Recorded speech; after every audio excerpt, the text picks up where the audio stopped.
জয়া অসম বুলি এইকাৰণে কৈছোঁ যে বহুত মানুহে ভাবে যে মুছলমান মানুহে মানে অসমক ভাল নাপায় পাকিস্তানকে ভাল পায় এনেকৈ বুলি প্ৰচাৰ কৰি থাকেনে নাই এনেকৈ বেয়া বেয়াকৈ প্ৰচাৰ কৰে নে নকৰে প্ৰচাৰ কৰে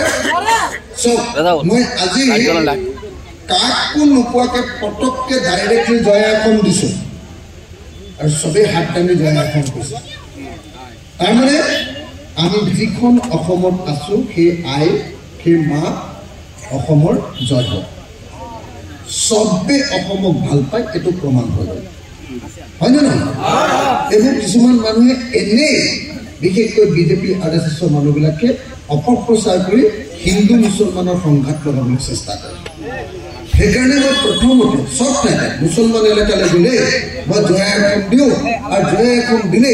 চব মুছলমান মানুহে একেলগতে চিঞৰি উঠে হা সৰ্দাৰ কথা পাতি থাকিলে এই আমাৰ ল'ৰাকেইটা কথা পতা বন্ধ কৰা ভাই সৰ্দাৰ ৰাইজ আপোনালোক সকলোকে শ্ৰদ্ধা জনাই নমস্কাৰ জনাই সালাম জনাই মই চমুকে আপোনালোকৰ লগত কেইটামান কথা পাতিম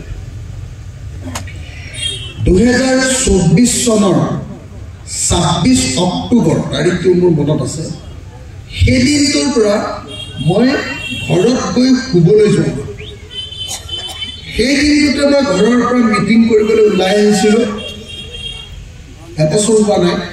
26 অক্টোবৰৰ পৰা ঘৰৰ পৰা মই মিটিং কৰিবলৈ ওলাই আহিছিলোঁ কেতিয়াবা মই ধুবুৰীত গৈ মিটিং কৰিছোঁ কেতিয়াবা মই শদিয়াত গৈ মিটিং কৰিছোঁ কেতিয়াবা মই বৰাকত গৈ মিটিং কৰিছোঁ কেতিয়াবা মই কাৰ্বি আংলঙৰ পাহাৰত গৈ মিটিং কৰিছোঁ কেতিয়াবা মই দলগাঁৱত মিটিং কৰিছোঁ কেতিয়াবা মই শিৱসাগৰত মিটিং কৰিছোঁ এটাই খালি কৈ আছোঁ আৰু এটাই সপোন দেখি আছোঁ যে 2026 চনৰ বিধানসভা নিৰ্বাচনত বিজেপি চৰকাৰক ব্ৰহ্মপুত্ৰত উঠুৱাই দিয়ে ভাল হ'বনে বেয়া হ'ব ভাল হ'বনে বেয়া হ'ব সঁচাকৈ ভাল হ'বনে বেয়া হ'ব 2026 চনত বিজেপিক ব্ৰহ্মপুত্ৰত উঠুৱাই দিবলৈ মই দিনে ৰাতিয়ে কষ্ট কৰিছোঁ আৰু সংকল্প লৈছোঁ শপত লৈছোঁ যে যেতিয়ালৈকে বিজেপিক আমাৰ ৰাজনীতিৰ পৰা খেদিব নোৱাৰিম তেতিয়ালৈকে কেতিয়াও কোনোদিন ঠাণ্ডা নহয় আপোনালোকে বিধানসভাত দেখিছেনে নাই মোক বিধানসভাত যে মই একদম অনবৰতে যুঁজ বাগৰ কৰি থাকোঁ আপোনালোকে দেখিছেনে নাই একদম যুদ্ধ লাগি থাকে যে হিমন্ত বিশ্ব শৰ্মাৰ লগত দেখিছেনে নাই